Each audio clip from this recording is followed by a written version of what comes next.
Peat pots are great for spring DIYs. You can find them at Walmart, Home Depot, Amazon, garden centers, and your local dollar store.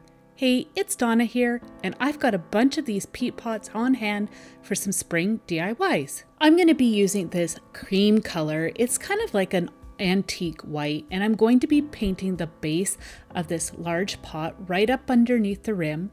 You got to keep in mind that these peat pots will absorb quite a bit of the paint, as these are meant to soak up a lot of moisture.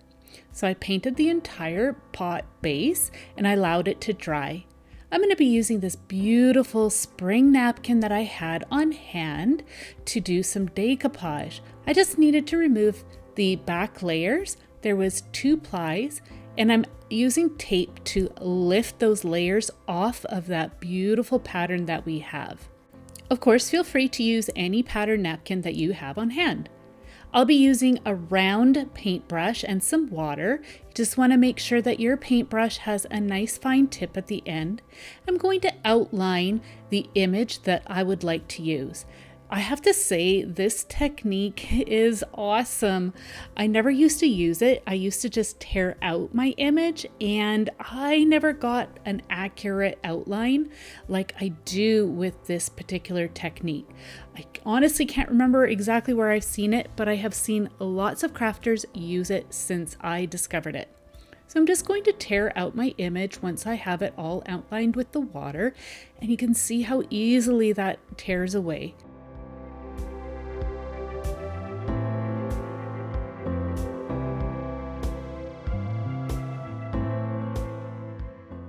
And we're just going to see how it looks on my pot, and I discovered that it's just way too big, so I decided to remove the flower that's on there. Again, I'm just going to use my paintbrush with some water and trace around it, and then just tear that image away.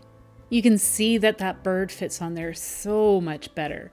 So I'm going to go ahead and just trace out another grouping of leaves. And that is because I just needed to fill in that little portion where the flower was. It just looks kind of awkward when it's on the pot, so I wanted to fill that in with some more leaves. I'll be using the CreArtive decoupage glue. I've been asked by several people what the difference is between this particular decoupage glue and Mod Podge is. Mod Podge is just a brand name. I prefer the CreArtive brand. I find that Mod Podge remains quite tacky here where I live, but just use any decoupage glue that you love to use. So as you can see, I added just a thin coat of the glue onto the pot, and I'm just going over the top, and I'm just continuing to go underneath any areas where there was no glue. And then I'm going to finish off again with a coat over top. So here you can see how I'm going to be using that other grouping of leaves that I had torn away. It'll just fill in that little spot there really nicely.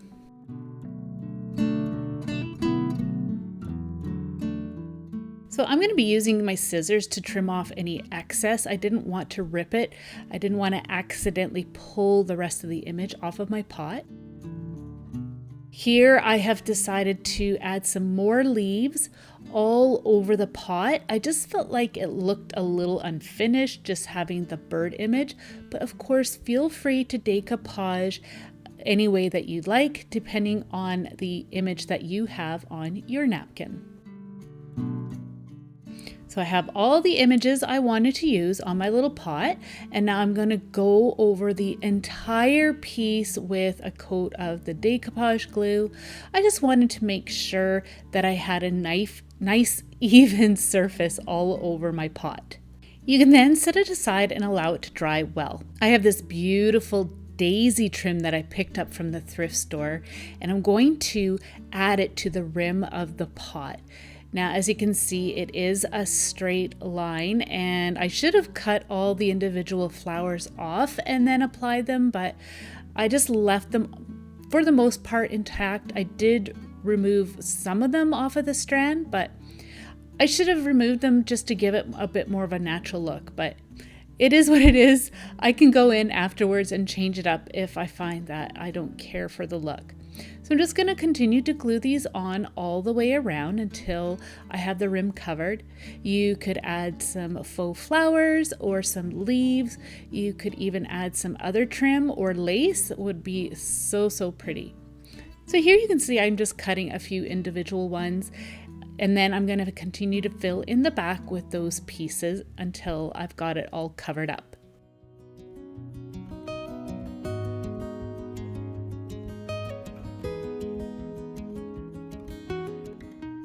Now I'm going to add some rocks in the bottom.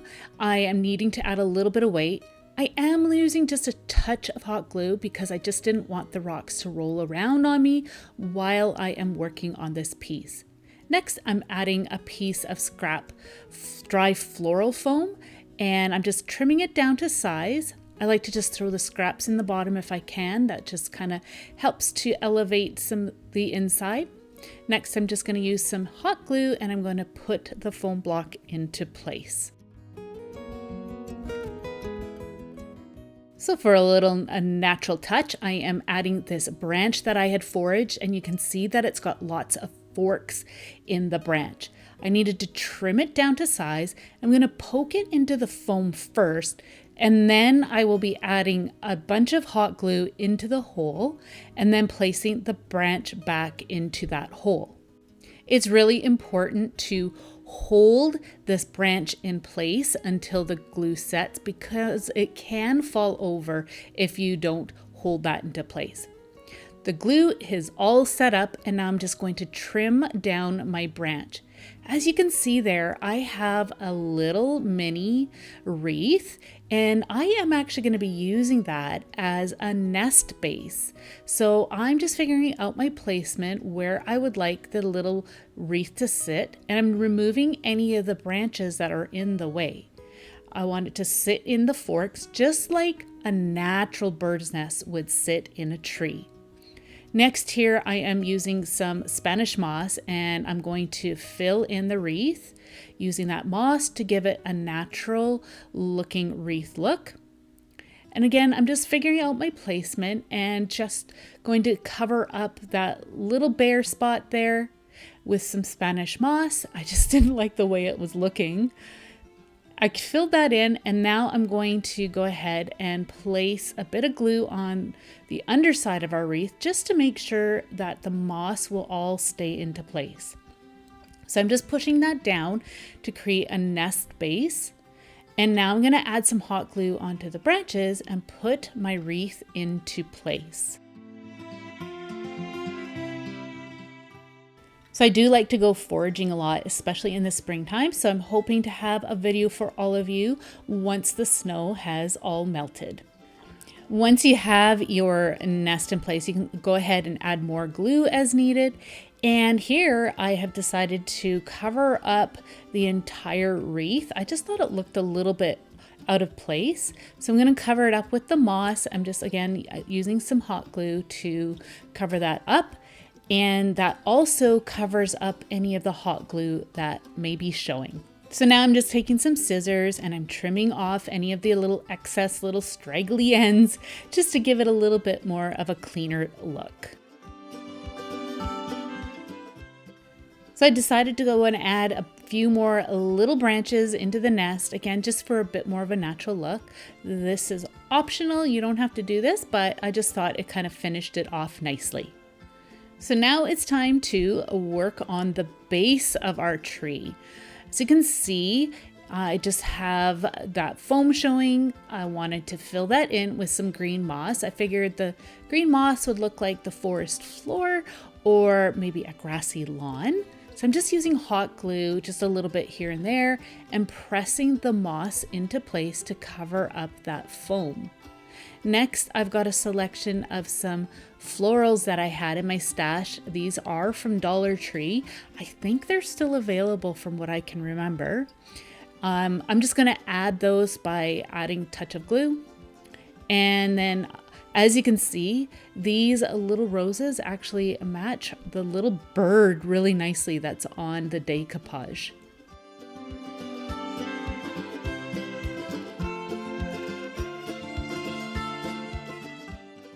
So you can continue to fill it in with some leaves or any other florals, or if you want, you could even just leave it blank, or a little figurine would be really cute in there as well.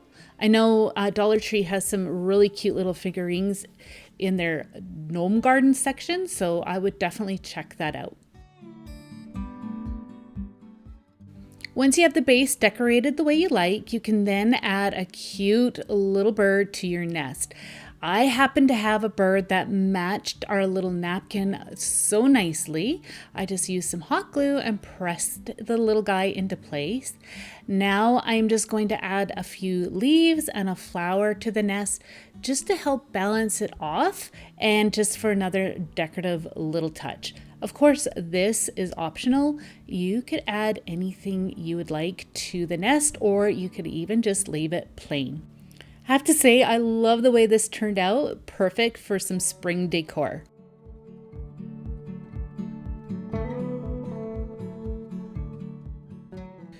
For this next project, I am using a green painted peat pot. I just did the same thing as I did for the white one. Here I have some rub-on transfers that I got from Dollar Tree. I'm just going to pick out the image that I want to use, and as you can see, I am using some scissors to cut it out. You could use the entire pattern if you'd like, but I just wanted just a few of these images. I really like this butterfly with the French script. So I'm just going to put that into place onto the peat pot, and then I'm going to use a craft stick just to rub it on so it will transfer onto the pot. Now, I admit it was a little bit awkward to get that on there, but I just took my time and I just worked my way around on the pot. If things did get out of place, I figured it just kind of added to that really kind of natural rustic look and kind of a vintage look as well. You can see how beautiful that looks. So I decided just to add a few more little touches. I saw some leaves and some flowers that I wanted to add on here as well. So I'm just going to go ahead and cut those out and then rub those into place as well using the craft stick.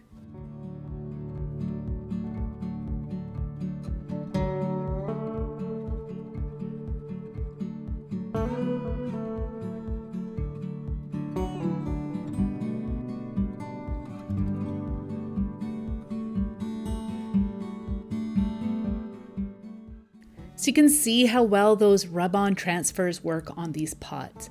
Now I want to add just a little decorative touch. So I've got this lace trim that I actually got from Dollar Tree, and it is the perfect width for the rim of the larger peat pot. So I'm just going to add some hot glue. I'm just adding a little bead and then pressing it into place. And I am actually being careful to make sure that I've got it lined up right against the edge.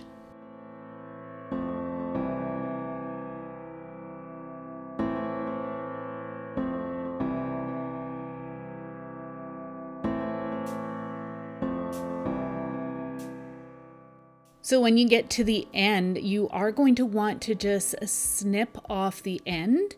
And then I am going to add just a little bit of hot glue just to prevent my lace trim from fraying. You can see how I'm doing that there, and I'm just pulling it all together to create a seam. All right, so again, I am going to glue some rocks to the base just to help add some weight to the bottom while I'm working. And then I've got this cute little bird's nest that I made. I do have a tutorial on how to make these. I will have that listed in the description box as well as pinned in the comments section for you.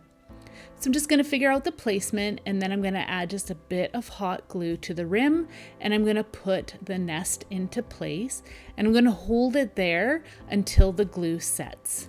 So in that same bird's nest tutorial, I made these cute little eggs as well. So I'm just going to use hot glue and put those into place inside the nest as well.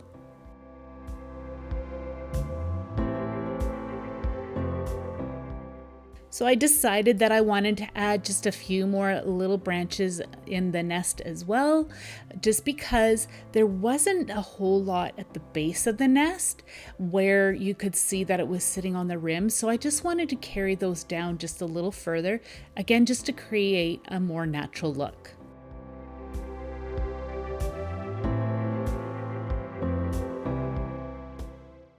I'm loving how this little spring pot looks. I can't wait to put it on display for spring.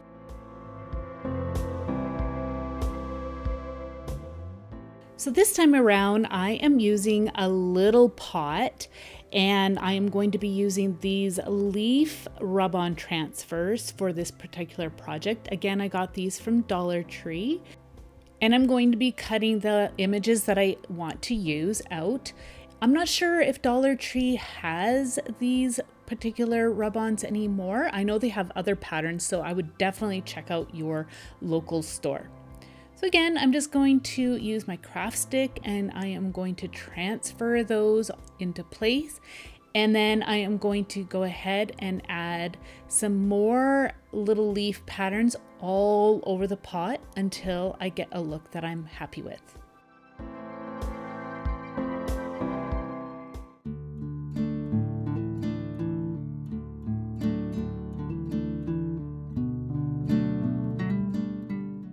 Once you have all the rub-ons into place, you can then take some burlap. I have this scrap piece and I'm just cutting 2 pieces down into a square shape. And then I am actually going to lay them on top of each other and offset them. But first I needed to fray the edges. I wanted that kind of rustic casual look. So here I am offsetting them, and then I'm going to push them into place into this little pot. Just move them around as needed. Now I've got these cute little florals that I had actually got from a store called Dollarama here in Canada, but I know Dollar Tree has something similar, or you can pick some up at other craft stores. So I'm just cutting them down and then I'm going to put them into place inside the pot, and that is it. This project was so easy.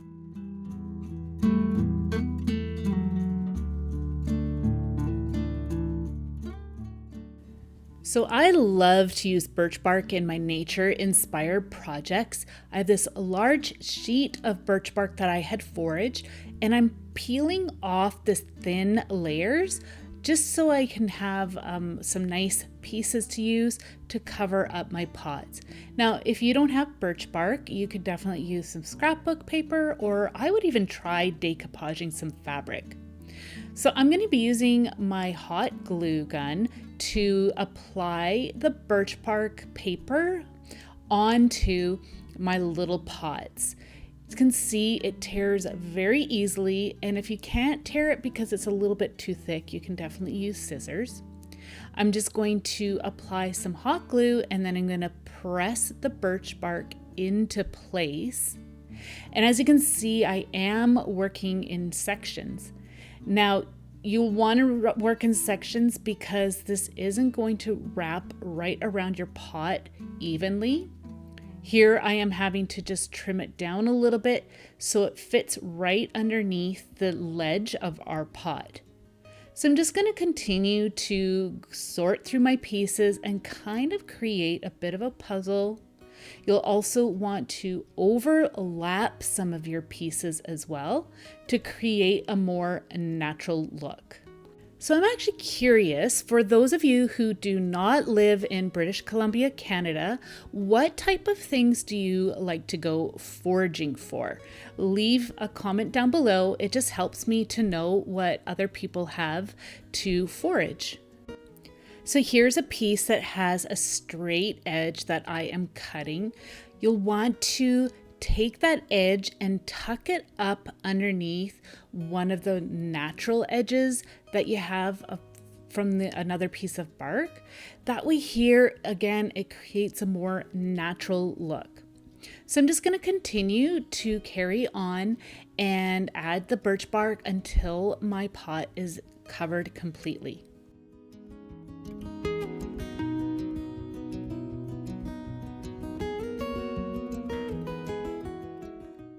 If you end up with any little bare spots, you can take some of the tiny strips and just cover up those areas.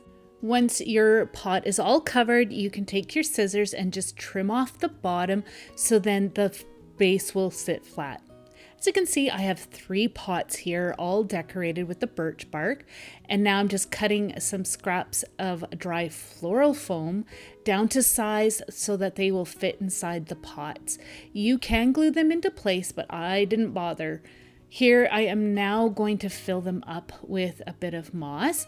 I did leave the center of the foam open so I can stick these beautiful little florals that I had from a Dollar Tree into the foam.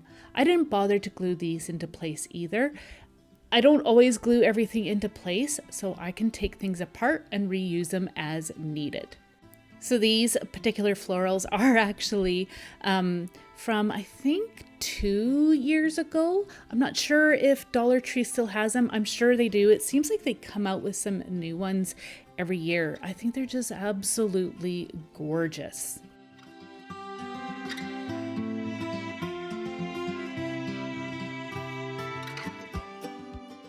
So I have all my little pots filled, and here I've got this really cute little wooden box. I'm just going to place my pots inside, and here you have it. Here is what the little arrangements look like without the box, and here they are inside the box.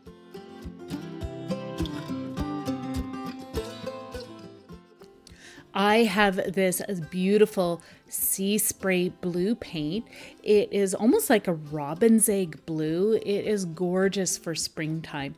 So I am going to be painting this large peat pot with that paint. Again, I'm just going on the base. It's all dry, and now I'm going to be using this creepy cloth. I know it's a funny name, but I had actually picked it up from Dollar Tree a couple of years ago in their Halloween section. I actually thought it was a really cool texture, and I love the natural look of it as well. I also thought that this would be really cool to try doing some coffee dyeing with. So I took the layers apart, and I decided that I wanted to cover the outside of this pot with this. If you don't have anything like this, you could definitely use some cheesecloth, or even some lace would be absolutely stunning. So I'm just going to trim a piece off, and then I'm going to be using my decoupage glue to put this into place. The thing here is that I'm only adding a layer onto the pot, and then I'm going to be pressing the cloth into the glue. I'm not going over the top to add any. I wanted to keep it looking as natural as I could. So I'm just going to continue to add some glue onto the pot, and then I'm going to press this material into place. I actually would like to know what you would use. Would you try something like this, or would you stick with the lace? You could also leave the pot just as is if you'd like as well.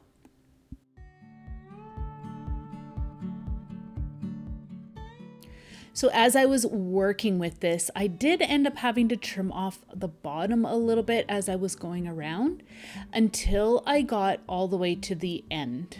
Once you've gone all the way around, you'll then want to trim off the excess, and then I am actually adding just a little bit of glue where the seam is. That'll help to hold it down and prevent anything from fraying. And then you can trim off the bottom as needed. All right, so now I want to decorate it even further. I've got this beautiful trim, and it's got some florals in it. So I'm just going to cut a flower out from this. And then I also have a beautiful selection of some coffee dyed fabric that I had on hand. This is some cotton, and I'm just going to tear some squares, and I'm going to fray the edges. And then this is some ticking fabric that I had coffee dyed as well. And again, I'm going to cut some squares out of that as well. Once you have a few pieces all cut out, you can then start to layer these. Now, this is something that I had done in my last video, and I created like a really casual looking kind of flower look, and I really liked the way it turned out, so I wanted to try it out on this piece. So I'm just going to layer these little pieces of fabric, and then I'm going to put my lace flower or trim flower into the center. I had some leaves cut out as well, but I decided not to use those. So you can trim things down as needed, and then I'm going to be applying these using some hot glue. I'm just figuring out my placement, and then I'm going to go ahead and start to use the hot glue. I am going to work backwards, so I've got my largest piece, put that into place, and then I'm going to go ahead and apply the rest.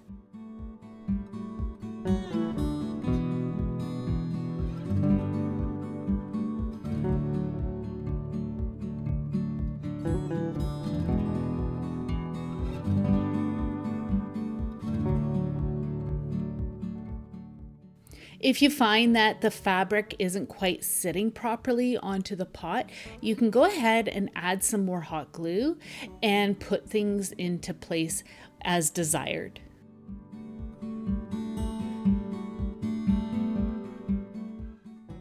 All right, so I had this gorgeous trim in my trim stash, and I really liked the way it looked around the edge of the pot, and it happened to be the perfect width. So I'm just going to use some hot glue to attach that as well. Of course, feel free to use any type of trim that you'd like, or you can just leave it plain.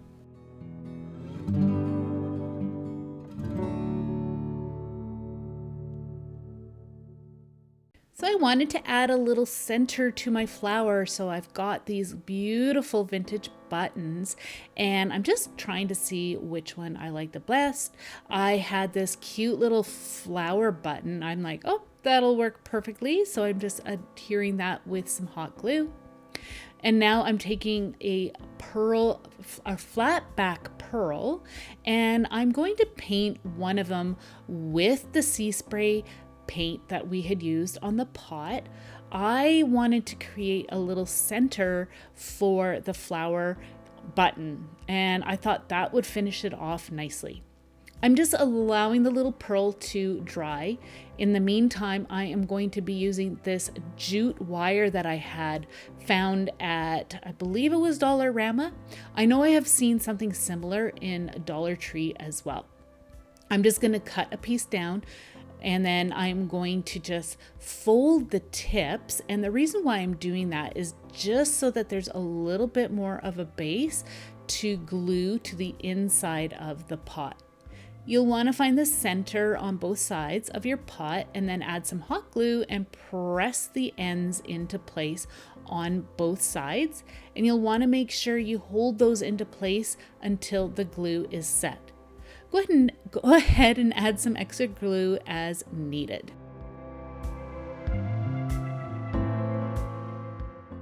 So our little pearl is all dry, so I'm just going to cut that out, add just a little dab of hot glue to the button, and then put the pearl into place. You can see how nicely that finishes the embellishment off. So I'm just going to add this piece of scrap foam to our pot, but I needed to trim it down first. So I'm just going to, again, use my craft knife. And then I'm also going to, again, add a rock to the bottom. That just helps to provide some weight so it doesn't tip over. Now I'm just going to glue my foam into place as well. As you can see, this piece is actually pretty beaten up, but I like to try and reuse my pieces as much as I can. So I've got that into place, and now I am going to get my Spanish moss and I'm going to create a nest. So this is a really easy way to create a nest. You want to just push the moss in around the foam edge and the pot, and then you can continue to add as much as you need. You can glue this into place as well. I am not going to bother, so I can reuse that moss if needed. So now I'm just going to, again, add some branches to create that nest look. Yes, I am going to be using some hot glue to put that into place. If you do decide that you want to reuse the moss, it's actually really easy to remove that hot glue. So I'm just going to continue to add some branches again until I get a look that I am happy with. So I have some beautiful feathers here, and I am also going to add some of those eggs that I made. So I'm just going to again use some hot glue and put those into place, and then I'm going to add the feathers and I'm going to scatter those throughout as well.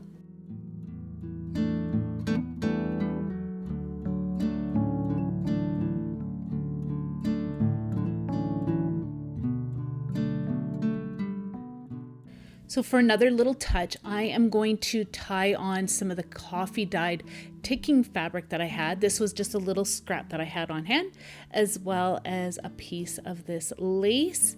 I'm just tying it on just really simply. You could add a bow if you'd like, and you could add some florals. I'm just going to trim these strands down just so that you can see the other embellishments a little more easily. And then it's ready to be put on display for the spring season.